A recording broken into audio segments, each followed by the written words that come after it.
Hi friends, രൂപേഷാണ്. കഴിഞ്ഞ ദിവസം നമ്മുടെ കമ്മ്യൂണിറ്റിയിലുള്ളൊരു സ്റ്റുഡൻറ്റ്, അദ്ദേഹം ഒരു GST പ്രാക്ടീഷണർ ആവണം എന്നുള്ളൊരു തീരുമാനത്തോടു കൂടിയിട്ടാണ് നമ്മുടെ കോഴ്സിൽ ജോയിൻ ചെയ്തിട്ടുള്ളത്.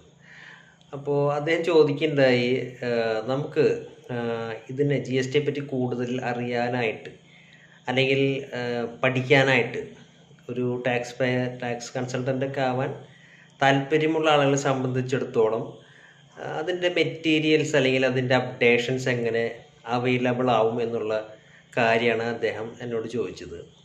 അപ്പോൾ ഇപ്പോൾ നമുക്ക് അറിയാം, ഓൺലൈനിൽ ഒരുപാട് കോഴ്സസ് ഉണ്ട്, അതുപോലെ തന്നെ റെഡിലി അവൈലബിൾ ആണ് കുറേ കാര്യങ്ങളൊക്കെ. എങ്കിലും GST സൈറ്റിൽ പോയി കഴിഞ്ഞ് കഴിഞ്ഞാൽ അതിൽ help and tax pair facilities എന്ന് പറഞ്ഞിട്ടൊരു ഓപ്ഷൻ കാണാം.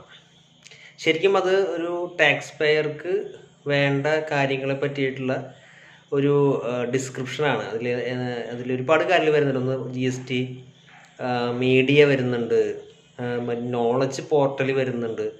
നോളജ് പോർട്ടലിനകത്ത് തന്നെ കോമൺലി ആസ്ക്ഡ് ക്വസ്റ്റ്യൻസും അതുപോലെ അതിൻ്റെ സൊല്യൂഷൻസും അതിൽ കാണാം. അപ്പോൾ ഇങ്ങനെ ഒരു 8-9 തരത്തിലുള്ള സപ്പോർട്ട്സ് പലവിധ പേജുകളിലായിട്ട് നിങ്ങൾക്ക് ഒരു ടാക്സ് പെയർക്ക് ഉള്ള കാര്യങ്ങൾ അതിൽ നിങ്ങൾക്ക് അവൈലബിൾ ആണ്, റെഡിലി അവൈലബിൾ ആണ്. ഈ കാര്യങ്ങൾ തന്നെ ഒരു കൺസൾട്ടൻ്റായിട്ട് വർക്ക് ചെയ്യാനായിട്ട് താല്പര്യപ്പെടുന്ന ഒരാൾക്കും ഇതും ഒരുപാട് കാര്യങ്ങൾ ഇതിലൂടെ അറിയാൻ സാധിക്കും.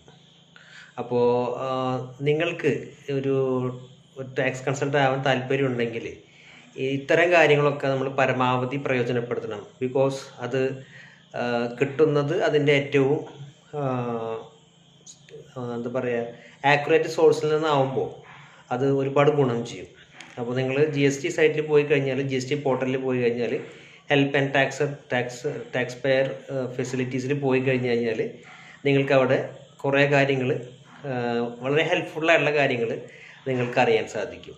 അപ്പോൾ ഇങ്ങനത്തരം കാര്യങ്ങൾ നിങ്ങൾക്കറിയാൻ, GSTയെ പറ്റി കൂടുതൽ അപ്ഡേറ്റഡ് ആയിട്ട് ഇരിക്കാനായിട്ടും പുതിയ ഇൻഫർമേഷനായിട്ടും ഞങ്ങളുടെ ചാനലായിട്ടുള്ള ക്യാപിടാക്സ് ഇന്ത്യ സബ്സ്ക്രൈബ് ചെയ്യുക. Stay tune with Capitax India. Thank U.